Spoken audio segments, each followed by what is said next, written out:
الحمد لله وحده والصلاة والسلام على من لا نبي بعده. أعوذ بالله من الشيطان الرجيم. بسم الله الرحمن الرحيم.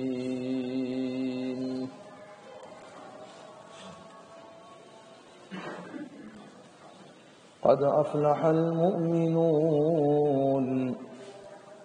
الذين هم في صلاتهم خاشعون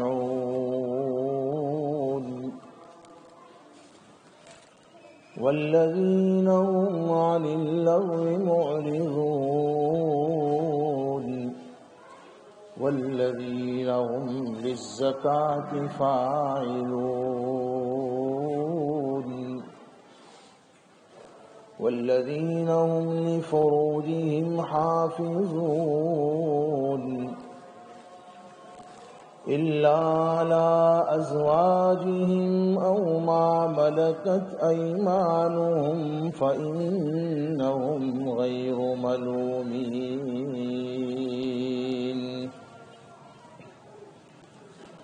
فمن ابتغى وراء ذلك فأولئك هم العادون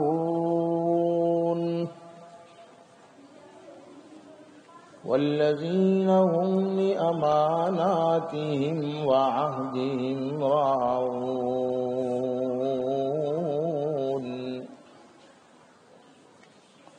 صدق الله مولانا العظيم وصدق رسوله النبي الأمي الكريم ونحن على ذلك لمن الشاهدين والشاكرين والحمد لله رب العالمين.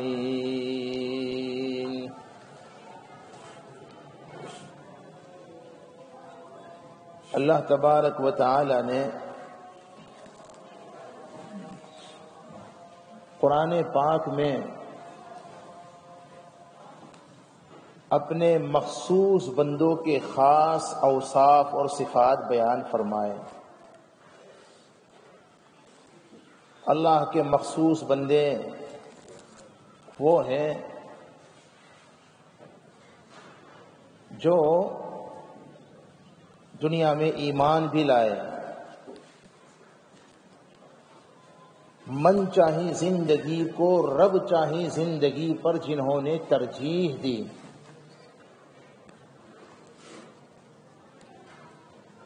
خواہشات نفسانی کو مرضیات ربانی کی وجہ سے چھوڑ دیا.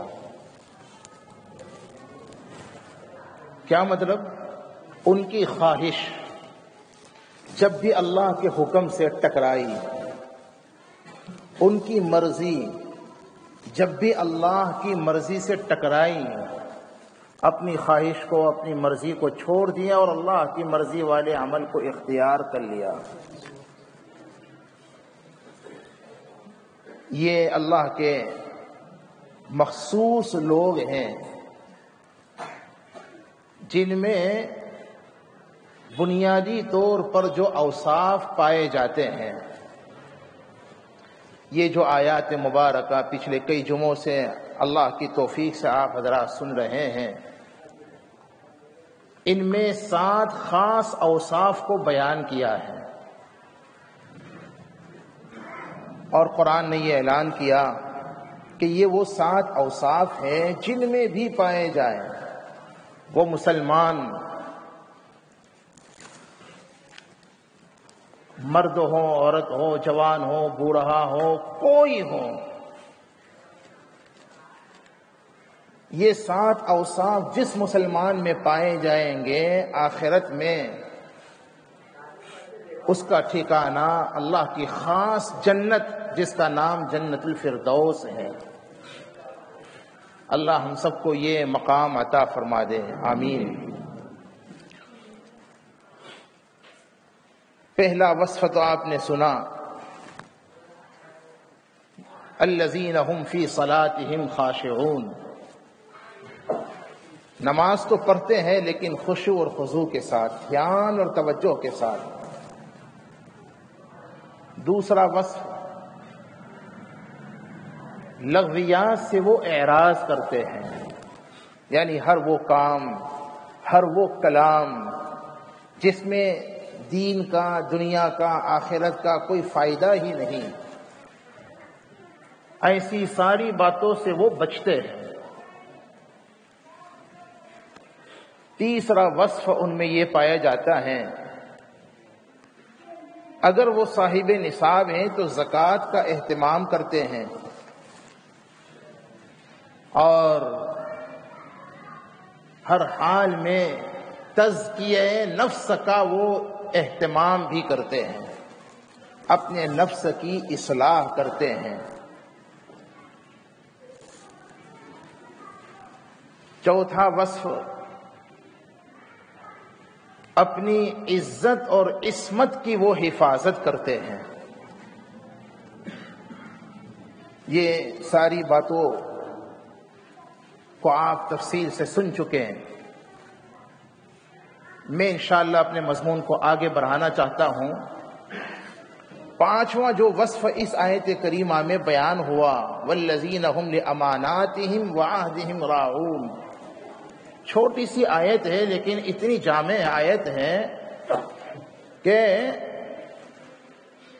اس میں کئی باتیں بیان کر دی گئی۔ بھائیو، قرآن تو قرآن ہے، اللہ کرے قرآن سے ہمیں صحیح تعلق نصیب ہو جائے نا، تو صرف ہم قرآن کو کسی خاص موقع پر پڑھیں گے نہیں۔ قرآن سے صحیح تعلق کا مطلب میرے بھائیو یہ ہے، کوئی دن ہمارا خالی نہ جائے جس میں ہم قرآن نہ پڑھیں۔ آپ کے موبائل میں آپ کے دوستوں کے میسیج ہیں، قرآن میں اللہ کا میسیج ہے، اللہ کا نہیں، اللہ کے میسیج ہے۔ جس اہتمام سے آپ روزانہ موبائل کو کھول کر دوستوں کے اور سارے گروپس کے میسیج کو چیک کرتے ہو، قرآن سے تعلق کی علامت یہ ہے اس سے زیادہ اہتمام کے ساتھ، صرف رمضان میں نہیں، صرف موت میت میں نہیں، صرف دکان مکان کے اوپننگ اور افتتاح میں نہیں، بلکہ کوئی دن ہمارا خالی نہ جائے جس میں ہم اللہ کا قرآن نہ پڑھیں۔ بولو، کرتے ہو انشاءاللہ ارادہ؟ یہ قرآن سے تعلق کی علامت ہے کہ نہیں ہے؟ اور صرف پڑھیے نہیں بلکہ اس میں غور کرنے کی کوشش کیجیے۔ آج کل جدید ٹیکنالوجی سے آپ فائدہ اٹھائیے۔ پہلے ہر کسی کے لیے علمی ذخائر سے استفادہ کرنا اتنا آسان نہیں تھا، اب تو بہت آسان ہو گئے۔ یہ ہمارا موبائل لائبریری بھی ہے، ایک کتب خانہ بھی ہے، پتہ نہیں کتنی کتابیں اس موبائل میں موجود ہیں، آپ کے موبائل میں بھی ہو سکتی ہیں۔ جوانوں، اگر ہمارے موبائل فلمی گانوں سے بھرے ہوئے ہو سکتے ہیں، اگر ہمارے موبائل فلمی اسٹوریوں سے بھرے ہوئے ہو سکتے ہیں، اور اگر ہمارے موبائل گندی ننگی تصویروں سے بھرے ہوئے ہو سکتے ہیں، تو کیا دین کی کتابوں سے بھرے ہوئے نہیں ہو سکتے؟ فائدہ اٹھائیے، قرآن کو پڑھیے، سمجھیے۔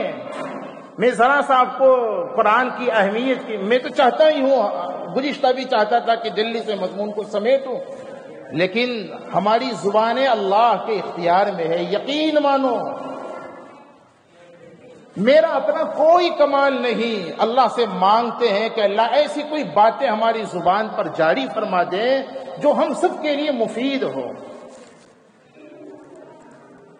تو اس لیے ہم کوئی مضمون کے پابند نہیں ہے، وہ تو ایک ترتیب کی وجہ سے مضمون کو شروع کیا ہوا ہے، لیکن اس ضمن میں نہ جانے کیسی کیسی باتیں اللہ اپنے کرم سے ہماری زبان پر آپ کی طلب پر جاری فرما دیتے ہیں۔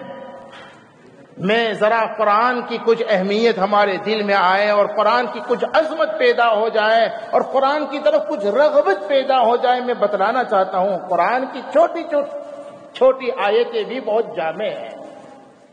گویا سمندر بقوزہ کا مصداق ہے، سمجھے نا، دیکھنے جائے تو چھوٹی سی آیت ہے لیکن اس میں علم و ہدایت کا ایک ذخیرہ موجود ہے۔ میں کل پڑھ رہا تھا تو ایک آیت کریمہ وَثِيَابَكَ فَطَهِّرْ، سورہ مدثر میں آیت ہے چھوٹی سی، 4 مطلب اس کو علماء نے بڑے عجیب بیان کیے۔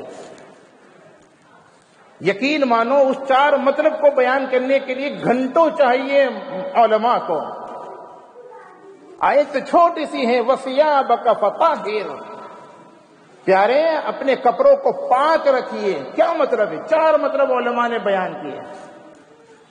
میں یہ بتلانا چاہتا ہوں بھائیو، ایک ذوق پیدا کرو اپنے اندر، جیسے نئی نئی ٹیکنالوجی معلوم کرنے کا جذبہ اور شوق آپ کو مبارک ہو، غلط نہیں ہے۔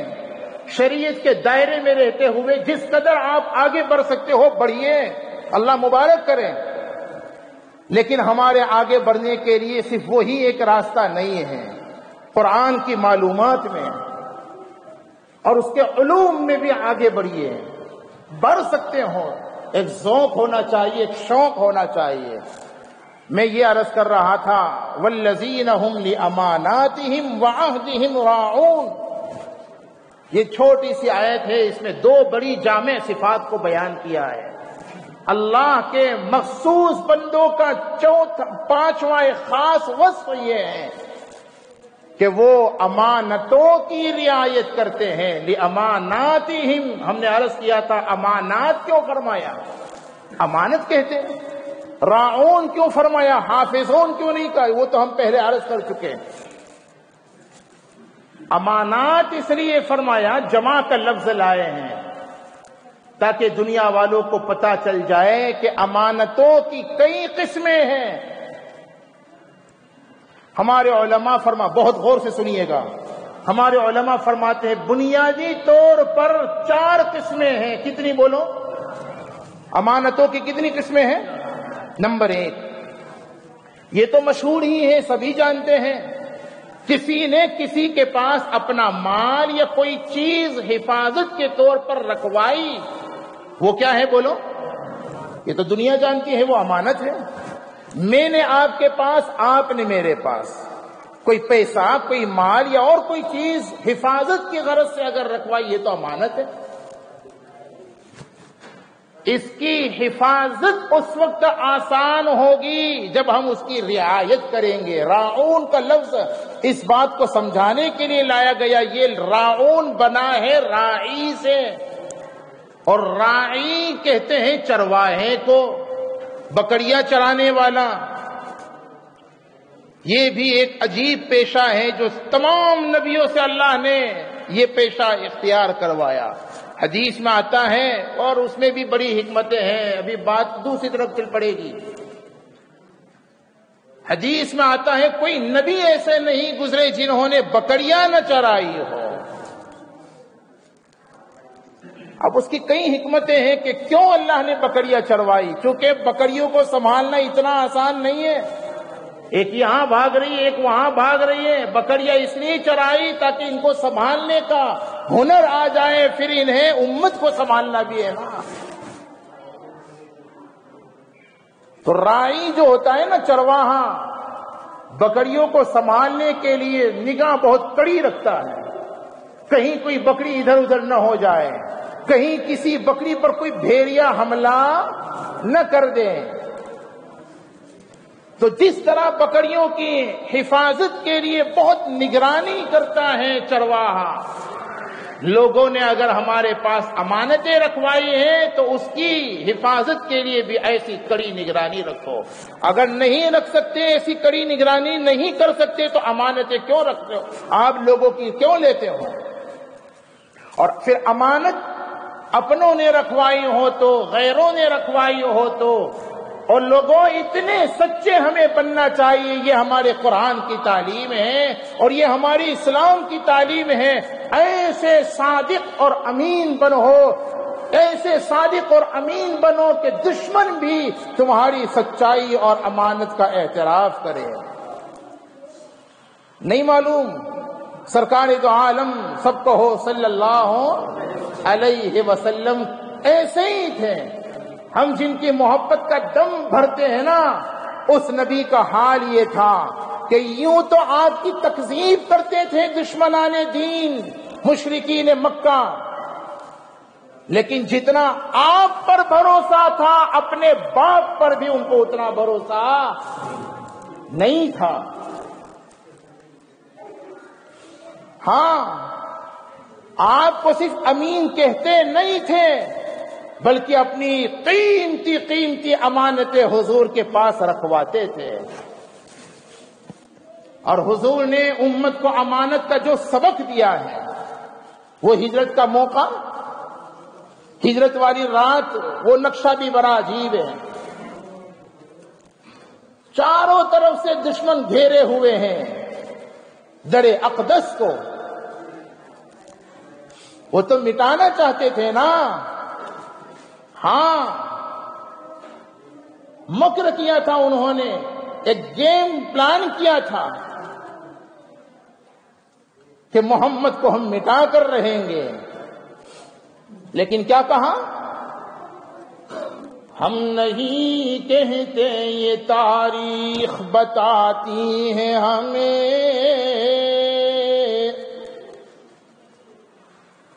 ہم نہیں کہتے تاریخ بتاتی ہے ہمیں، مٹ گئے دین محمد کو مٹانے والے۔